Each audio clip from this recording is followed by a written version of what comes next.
ចាសួស្តីបងប្អូនទាំងអស់គ្នាចាដើមក្បាលវីដេអូនេះគឺមានអ្វីច្រើនទេចាមានតែបិទម៉ាស់ប្រមាត់ខ្មាខ្មុំចាហើយម៉ាំងកចា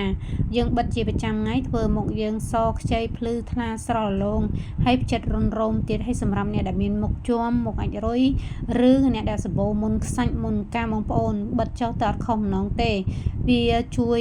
កាត់បន្ថយមុនខ្សាច់មុនកាមហើយផ្ចិតរុនរោមយើងបានល្អទៀតណាបងប្អូនហើយម៉ាំងកនោះយើងកាន់តែបិទគឺកាន់តែធ្វើមុខយើងស្រស់ថ្លាពីមុនមុខខ្ញុំអត់បានប៉ុណ្្នឹងទេបងប្អូនមុខខ្ញុំជាំខ្លាំងចាជាំដល់កម្រិតទី4ណាបងប្អូនជាំក្រាស់មែនតែនចាអញ្ចឹងហើយមានតែវិធីធម្មជាតិទេកាត់បន្ថយច្រើនមែនទែនហើយយើងបិទជាប្រចាំវាអត់មានបញ្ហាអីទេមានតែធ្វើមុខយើងនឹងឡើងខលចានភ្លឺស្រស់ថ្លារលោងអញ្ចឹងបងប្អូន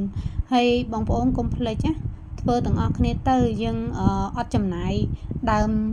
ទុនច្រើនទេចំណាយថវិកាតាន់ទីអន្ទួយទេបងប្អូនចាអត់មានអីត្រូវជាបញ្ហាអីទេបងប្អូនប្រើដោយទំនុកចិត្តចាបងប្អូនទាំងអស់គ្នាចាអរគុណច្រើនបងប្អូន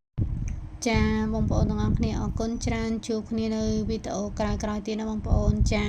ហើយបងប្អូនប្រើដោយទំនុកចិត្តដោយមិនខ្លាចភ័យព្រួយនឹងមានបញ្ហាមានជាតិគីមីមានអីទេបងប្អូនគឺងាយមែនតែនហើយខ្ញុំណែនាំមួយបើបងប្អូនអាចមានកតណើបរត់តែពិសេសបើអត់មានទេបងប្អូនយកអង្គស្រូវថ្មីគឺល្អខ្លាំងមែនតែនជំនួយស្បែកមុខយើងខ្លាំងមែនតែនបងប្អូនខ្ញុំសាកហើយគឺអង្គស្រូវថ្មីគឺល្អខ្លាំងមែនទែនធ្វើឲ្យយើងលាបលើកដំបូងនឹងធ្វើឲ្យផ្ទៃមុខយើងសមែនទែនចាអរគុណបងប្អូន